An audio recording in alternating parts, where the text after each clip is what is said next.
ठाकुर इस वक्त हमारे साथ हैं, पूर्व मुख्यमंत्री हिमाचल प्रदेश के। सर, मैं आपसे क्या पूछूं, इन तस्वीरों को देख करके फिलहाल हर कोई स्तब्ध है, हर कोई दुखी है। जहां मंजर आ रहा है वहां तबाही तबाही नजर आ रही। इतनी, कहीं ब्यास देख लीजिए, शिमला देख लीजिए, सोलन की तस्वीर, कांगड़ा की तस्वीर। सर, इस वक्त आपके पास क्या इन्फॉर्मेशन है, जहां से रास्ते खुल रहे हैं, जहां से लोग संपर्क कर पा रहे हैं, मनाली खास तौर से और मनाली लाहौल स्पीति आसपास से, कितनी क्या एक तबाही हुई है? देखिए, तबाही बहुत भयंकर हुई है और मुझे लगता है कि कई सालों के बाद ऐसी परिस्थिति हिमाचल प्रदेश में पैदा हुई है। और जहां तक नुकसान की अगर बात कहें तो नुकसान तो बहुत ज्यादा है। और हमारी ओर से कोशिश है कि इस वक्त लोगों की जिंदगी को बचाने के साथ साथ में जो लोग फंसे हैं उनको राहत कैसे बेहतर ढंग से हम पहुंचा सके और जल्दी पहुंचा सके। लेकिन मैं केंद्र सरकार का धन्यवाद करना चाहूंगा, आदरणीय गृह मंत्री जी का, जिन्होंने एनडीआरएफ की टीम तुरंत भेजी। टीम भेजने के साथ साथ में आर्मी के हेलीकॉप्टर के माध्यम से रेस्क्यू ऑपरेशन आज होते रहे, आज हुए हैं। तो काफी हद तक बहुत बड़ी राहत उस दृष्टि से मैं कह सकता हूँ कि पहुंचाने की कोशिश की है। लेकिन उसके बावजूद भी आपका कहना ठीक है कि बहुत बड़ी संख्या में टूरिस्ट हिमाचल प्रदेश में अलग अलग स्थानों पर फंसे हैं और बिजली नहीं है 4 दिनों से, और संपर्क नहीं हो पा रहा, सड़कें टूटी हुई है। तो परिवार के लोग चिंतित हैं, स्वाभाविक रूप से हमसे भी संपर्क कर रहे हैं बहुत बड़ी संख्या में। हम कोशिश कर रहे हैं, जो जो भी जानकारी मिल रही है तो उस जानकारी के माध्यम से परिवारजनों को हम सूचना दे रहे हैं कि वो सब लोग ठीक हैं। लेकिन एक संतोष की बात हिमाचल प्रदेश में हमारे लिए ये है कि इस वक्त कोई ऐसी स्थिति नहीं है कि कोई जिसके जिंदगी के लिए संकट फंसे हैं लोग, लेकिन वो कहीं एक जगह है, होटल में है या कहीं एक सुरक्षित स्थान पर है। तो ये मुझे लगता है कि एक संतोष की बात है। लेकिन जहां नुकसान की बात है, बहुत बड़ी क्षति हुई है प्रदेश में। जाहिर सी बात है, होटल तमाम बह गए, घर बह गए, और कुल्लू की वो मार्केट तो सर आपसे बेहतर कौन जान सकता है। 40 दुकानें जो कुल्लू शॉल्स और ये सब जो 40 की 40 दुकानें जो है वो पूरी की पूरी वो बहा करके ले गई ब्यास। लेकिन सर, आपको क्या लगता है, और रास्ते में टूरिस्ट मौजूद थे, उनकी गाड़ियां कहीं खाई में चली गई, और वो मनाली जाने वाला जो हाईवे था, जाने की तरफ जो था, वो जो है वो पूरे तरीके से लैंडस्लाइड होती है और वो कैसे नीचे गिर जाता है पानी की तरफ, इतना रौद्र रूप ब्यास ले लेती है। सर, मेरा सवाल ये है कि क्या ये अचानक आई, बहुत अचानक, जैसे केदारनाथ आया था, बहुत अचानक आई प्राकृतिक आपदा थी जिसका कोई अंदाजा नहीं लगा, या फिर कहीं कुछ चूक हुई? देखिए, दोनों चीजों को लेकर के मैं कहूंगा, अचानक तो होता ही। ज्यादातर इस तरह की चीजें, घटनाएं जो घटित होती हैं उसके बारे में कोई एग्जैक्ट कैलकुलेशन हमारे पास होती भी नहीं है, और थोड़ी बहुत होती है वेदर प्रेडिक्शन के हिसाब से। तो ये मालूम ही था कि इस बार का मानसून का दौर जो है वो पहले है, एडवांस है और ज्यादा होने वाला है, ये भी जानकारी थी। और जो सरकार के स्तर पर मुझे लगता है जो कमी छूटी है वो थोड़ा सा आपको थोड़ा पीड़ा जरूर देती है कि प्री मॉनसून एक व्यवस्था रहती है, उसमें प्रेपरेशन को लेकर के मीटिंग होती थी और मीटिंग में कुछ चीजें तय होती थी, और उन सारी चीजों की थोड़ी कमी रही है। और जिस तरह से टूरिस्ट हिमाचल प्रदेश में जो घूमने के लिए निकला था, उनको इंफॉर्मेशन इस सारी चीज को लेकर के नहीं हो पाई समय पर, जिसके कारण वो फंसे, जिसके कारण उनको कठिनाई आई। गाड़ियां, सैकड़ों की संख्या में गाड़ियां पानी में बह करके चले गई।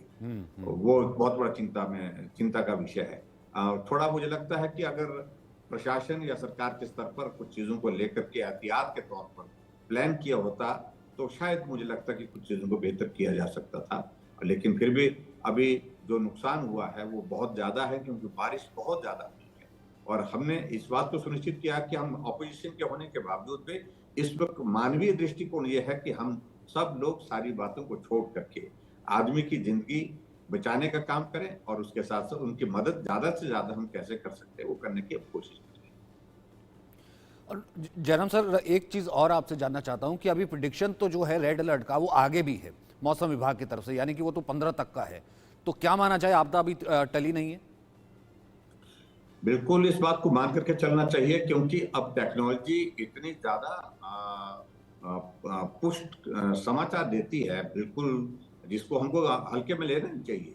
और मेरा ये मानना है कि पहले से ही प्रेडिक्शन थी और उन प्रेडिक्शन के मुताबिक कुछ चीजों को लेकर के सरकार को जितना गंभीरता से रिएक्ट करना चाहिए तो उस तरह से नहीं हो पाया। इस कारण से कठिनाइयां ज्यादा आई। आज भी हम अगर देखें प्रेपरेशन के हिसाब से जो सरकार की एक मतलब नियमित जो एक प्रेपरेशन मानसून के सीजन के लिए रहती है, उसमें भी हम कमी महसूस कर रहे हैं। बहुत जगह राहत जिस तरह से पहुंचनी चाहिए, क्योंकि इमरजेंसी है, और इस वक्त जो भी राहत पहुंचनी चाहिए वो तुरंत पहुंचनी चाहिए, बिना डिले के पहुंचनी चाहिए, लेकिन उसमें विलंब हो रहा है।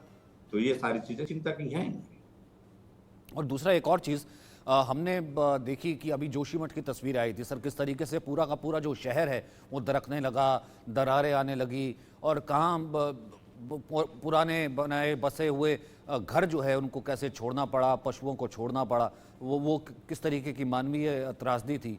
हिमाचल जो है इस मायने में जो है थोड़ा सा सेफ माना जाता है, चीज़ें जो है बेहतर मानी जाती हिमाचल में, लेकिन इस तरह की आपदा आ जाना कि ब्यास अपना रास्ता काट दे रही है, चीज़ों को बहा करके लेती चली जा रही है, फिर आज भी हमने देखा कि तमाम जगहों पर दरारें आ रही हैं। ये जिस तरीके का हिमाचल में भी पहाड़ों का दोहन, पहाड़ों को काटना, ज़बरदस्ती होटल्स का लगातार परमिट देना बनाना, ये उसका नतीजा है।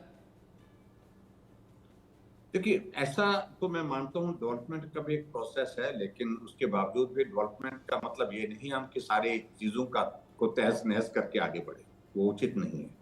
कुछ परहेज तो करना पड़ेगा, कहीं तो रुकना पड़ेगा, नहीं तो इस प्रकार की घटनाएं घटित होंगी जिसमें किसी का हाथ में नियंत्रण नहीं रहेगा। आखिरकार इस बात को हमको मान के चलना पड़ेगा। और ये जो सारी घटनाएं घटित हुई हैं, उसमें कुछ चीजें जो है मानवीय दृष्टि से भी हैं, कि जिसमें मानवीय त्रुटियां भी हैं, और उसके साथ साथ कुछ प्राकृतिक भी है। तो इसलिए मानवीय दृष्टि से हमको यही सोचना है कि हम तो कम से कम गर्त करने से जो है रुके। ये आज की आवश्यकता है, अन्यथा बहुत कीमत चुकानी पड़ेगी आने वाले समय में। आपके अपने नेटिव लैंड में भी जो है जगह पर भी बादल फटा था सर, अब वहां पर क्या स्थिति है और कितना क्या नुकसान हुआ? नुकसान बहुत ज्यादा हुआ। मेरा अपने गांव में ही बहुत बड़ा नुकसान हुआ थुनाग में, और मैं ये भी देख रहा था कि मेरे क्षेत्र में लगभग 8-9 गांव ऐसे हैं जो गांव खाली करने पड़े हैं, क्योंकि लैंडस्लाइड नीचे से भी जा रहा है और ऊपर से भी आ रहा है। ऐसे में हमने आज लोगों के बीच में यही निवेदन किया कि जब तक हम ऐसा अनुभव नहीं करते, महसूस नहीं करते कि अब हम सुरक्षित हैं, तब तक के लिए घर छोड़ना पड़ेगा। घर छोड़े हैं, बुजुर्ग लोग परेशान हैं, रो करके परिवार के लोगों ने घर छोड़ा है और दूसरे स्थान में जाना पड़ा है।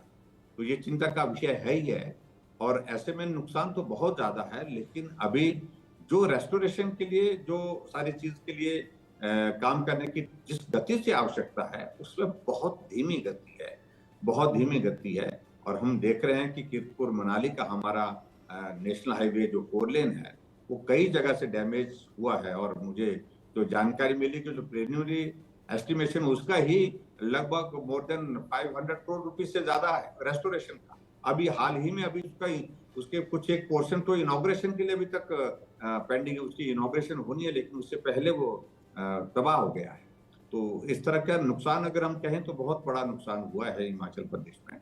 लेकिन फिर भी जिंदगी का नाम आगे बढ़ना है, और हमको सारे इस दौर में से निकलना है। और मुझे इस बात को लेकर के संतोष है कि आदरणीय प्रधानमंत्री जी ने, आदरणीय गृह मंत्री जी ने पूरा हिमाचल के इस संकट के दौरान सहयोग देने का विश्वास दिलाया है। और हमारे पार्टी के राष्ट्रीय अध्यक्ष जगत प्रकाश नड्डा जी ने भी व्यक्तिगत रूप से हम सब से बात करके कि पार्टी के कार्यकर्ता भी इस वक्त रेस्क्यू ऑपरेशन में और राहत कार्य में जुटे और काम करें। हम सब लोग काम करें।